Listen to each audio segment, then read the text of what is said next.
بسم الله الرحمن الرحیم. السلام علیکم ګرانو دوستانو زمونږ استاد نننی درس ده لیکسیون 13 یعنی 14 درس. 13 سپیل یا بوختابیغن داسې لیکل کیږي. ښه لاندې شروع کوو درس دوستانو. دلته مونږ تاسو ته وایو شپیلن زی دن دیالوگ یعنی شپیلن ولوبوي زی تاسو دن بیا دیالوگ یعنی د بازاري یا د کلیواله ژبه مثلا داسې په نارمل تور باندې نو دیالوگ خو پیژنئ دوستانو. ښه دلته مثلا اوس دلته خو راته ویل چې دیالوگ ولوبوي لیکن دا معلومات ونه شو چې دیالوگ مونږ تاسو څنګه ولوبو.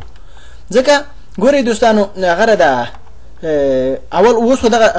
عکس نه کنه عکس په دې باندې پیږي چې مثلا د دې ډکول پکار دی لیکن دی ورته څه وایي شپیلنزي کنه یعنی ویلو به وي تاسو دین دیالوگ دغه مثلا د نارمل ژبه یا د بازاري ژبه مثلا خلاصه چې پر ډول تاسو پیږي نو ځکه چې ژبه خو نه لوبيږي قتی لوبيږي په قطو باندې خلک لوبه کوي مثلا په نور اسباب لکه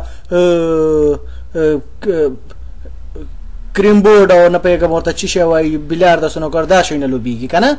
خو خیر وزدلته موږ تاسو ته دغه لاندې خط کې هغه صحیح معلومات راکړي چې مثلا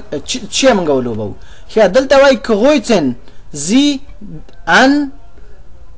کنه یعنی کوغویتن علامه وکي. اوس به موږ تاسو دا سوچ کوو چې کوغویتن یعنی علامه خو وکي کوم ځای کې به موږ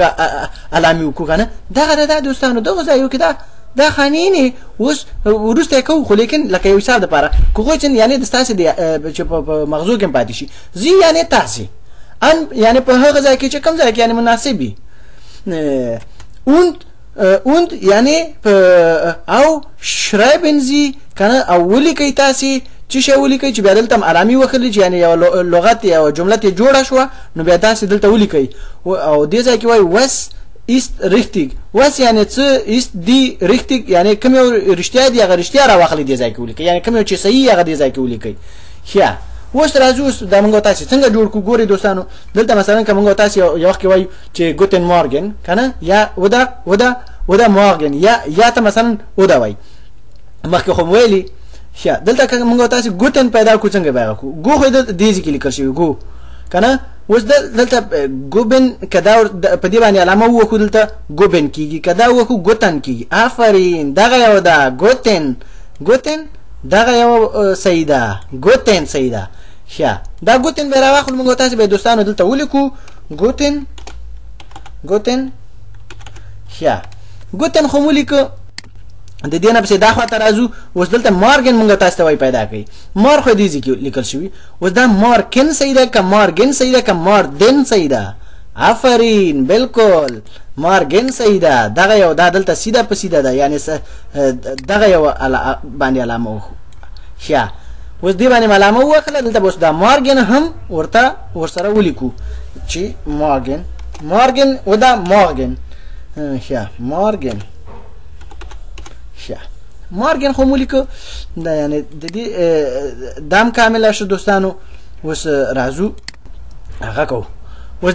دیبل هغه ته راکوزیو. دې ځای کې ګوري دوستانو دې ځای کې موږ تاسو ته وایي چې شی تاسو یعنی چې شی جوړ کړئ. ګوره دلته دغه جملې چې موږ تاسو وګورو داسې حیران غونډه ورته پاتې شو ځکه دغه هایدا دلته مثلا سنده بنده سنده یعنی دا چی. آفرین اوس مغزو ته راغله موږ تاسو ته وای دلته چې شی ولیکي یعنی هایسن دی نه جوړ کړي. هایسن موږ کوم وکړو که هاي خو دغه دا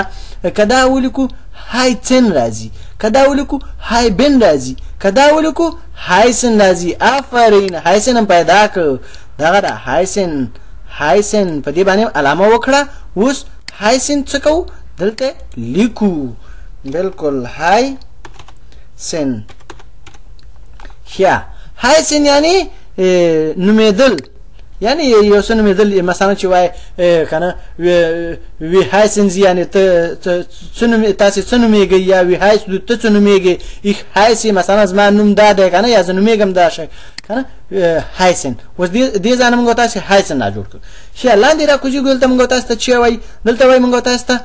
چې تاسو پیدا کړئ نخنامه موږ تاسو څنګه پیدا کوو ګوري دوستانو دلته خو دغه نخ ویل کلی اوس نه به موږ تاسو کومونه راخلو نه یې موږ تاسو ګوري کدا راخلو نخ نی راځي دا نخ ناراضي دا نخ ما راځي آفرین دغه دا نخ نه دې ځم نخ نه راواخستو اوس دلته مخکې راځو ځکه چې دا یو جمله کامله ده دا دواړه به پیدا کو به دلته ولیکو ښه نخ نه اوس کدا ورسره وخو نخ نه می نخ نه نی نخ نه می کومه کې زدا نه خو پکې نه راځي دوه دواړو کې کومه راځي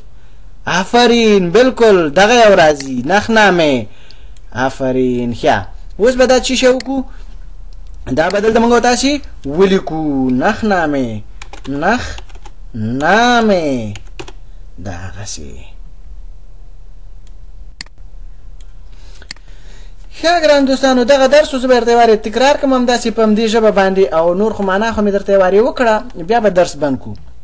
ښه spielen Sie den Dialog kreuzen Sie an und schreiben Sie was ist richtig دلته پیدا کړ چې ګوتن دلته پیدا کړ مارګن او د مارګن مثلا دغه دلته ګوتن مارګن ولیکل دلته هایسن دغه او دغه هغه چې هایسن هم دلته هغه کړ یعنی دغه صحیح رښتیا ولکه دغه کې چې ویل وات است رښتیا کنه دغه یعنی رښتیا او دا کوم چې هغه کړ او دلته مثلا نخنامه دغه دلته ولیکل ښه ګران دوستانو امیدوارم تاسو په دې درس باندې پوه شئ ډیر اسانه درسونه دي او زه چې څومره کوشش کولای شم تاسو ته په پښتو کې مرسولت درکم نو هغه زبا هغه نه درخ کومه ښه ګران دوستانو فلحال په پاک الله باندې سپارم دراتلونکو درس پورې چوس